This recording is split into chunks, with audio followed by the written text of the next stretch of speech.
Salve, salve! E olá, pessoal, tudo bem com vocês?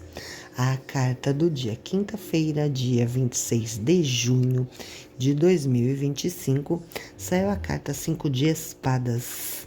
Bom, é uma carta que não é muito boa.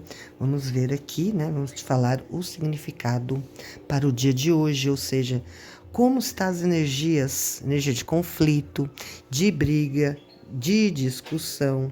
Então, essa carta ela não é muito boa. Ela te fala para você se preparar, porque talvez hoje não seja um dia muito bom.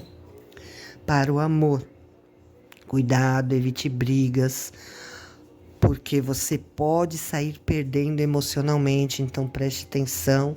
Nem tudo que você vai discutir com a pessoa amada você sairá vencendo. Então preste atenção, tente se segurar um pouco para não discutir. Desejo a todos uma ótima quinta-feira e muito axé!